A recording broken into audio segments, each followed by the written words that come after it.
What's going on, my people? I know it's been a while since I last put a video out. Just been thinking what to do, but I said, you know what, I'm going to stick to what I do best. It's just talking about everything and anything that interests me. So today I'm going to be talking about mixed martial arts.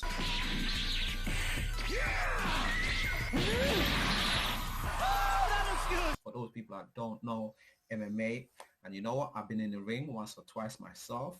Biggest high you ever get. I am higher than I have ever been my entire life. Today I came across a video of an interview of the baddest man on the planet. You know, Francis Ngannou, the heavyweight UFC champion. Come on, you know he's a bad man. Oh my goodness gracious!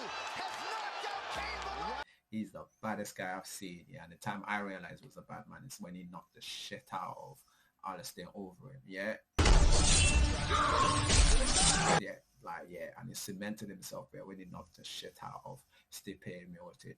That was a big fight. But anyway, that's not what the main thing is here. I wanted to talk about an interview that was done by the Geordie Xtra. It was a brilliant interview. So I've got a subscription for me. So make sure you check them out. I'm going to put all the details and all that good stuff. But it was such a good interview that I thought, you know what, let me actually just go through what they're discussing it. And probably if you actually like what I'm saying, you're probably going to watch the interview. It's just an interesting interview. So anyway, one thing I wanted to say is I was really impressed by Francis Ngannou in the way he put his ideas forward and the information that he actually put forward. I can call myself a UFC enthusiast. I watch all the clips, I watch the fights and so forth. So, but even watching all of those things, there's things I just didn't know that happened behind the scene in terms of the business end of it. And watching the interview highlight a lot of things that didn't occur to me. So the first thing I wanted to talk about is, no, let me not even start going straight into the video. Let me just give you a background story of who the baddest man on the planet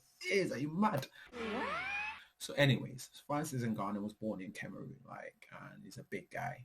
And he was working in the sand mine. So sand mines, literally, you go and dig sand. And because I'm pretty sure, I'm from Sierra Leone, West Africa, we use a lot of sand and mix it with cement to make concrete, and a lot of the houses they are built with concrete. So I'm assuming that's what the sand was for. And so yeah, that's what they used to do. But instead of having machines and so forth to operate, they used to actually go to where the sand is, literally take a shovel there, dash it into like a truck.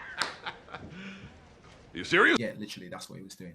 But he got sick and tired of it and said, you know what, boom, I am heading to France. That's where he ended up. And you have to be impressed with that, because the journey, yeah, they call it Jungle Run. Seriously, what the fuck are you doing? It's mad. First of all, the amount of unsavory characters on dickheads, as it were, that you're going to meet along the way who are going to want to abuse you, because there's like sex traffickers, there's slave traffickers, there's all different type of madness on that whole path to getting into Europe. So for somebody to actually do it, manage to get there and everything, that's impressive. So he got into France, he was doing odd jobs and that and everything. One day he got invited to the gym, and it was a natural, man. That one's one punch knocking power. There you go. So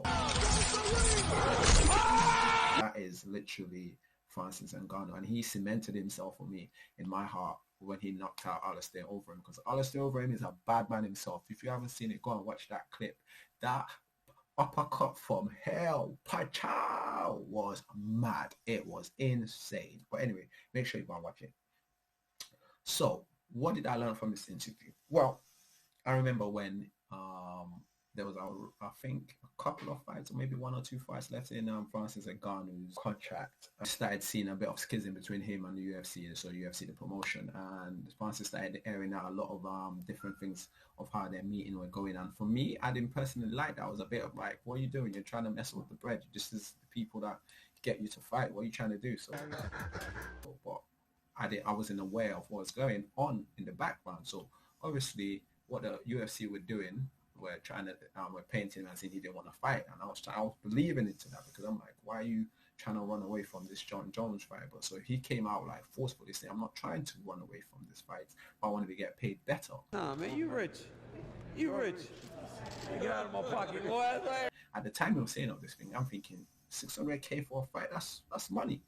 That's money. But as I said, I didn't know the business end of it. This is what people were getting 10 years ago. 2,000 years later. So obviously the UFC has grown drastically. they've been bought over for $4 billion dollars.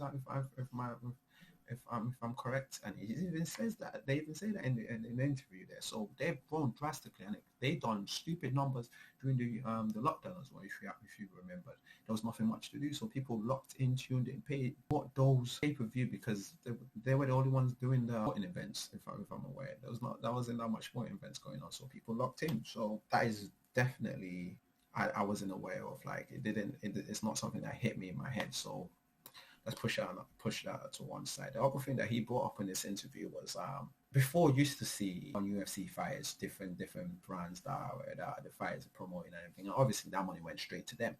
But I think after the UFC got bought over or something, they decided to do a new business model where they own all options. They literally tell the UFC fighters what they can, what merchandise they wear, and what they can't.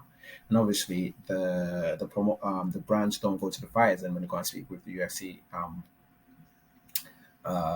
fighters, and they make a deal, and they probably just get about 10% of what the actual deal was worth. So you can see where the schism is coming here. So on one hand, they're not being paid what they think they should be paying, and also the UFC is blocking potential sources. So this is why, if you go and watch the interview, see why he makes it a very good case where he feels like, first, I don't think I'm being paid what I feel like, and you're holding me to this contract and everything like you were doing at that point in time that I was talking about, and also you've blocked me from making other sources of revenue. So something has to give, and I think that's irrational. And that's if I was in this position, I think I would be doing the same thing.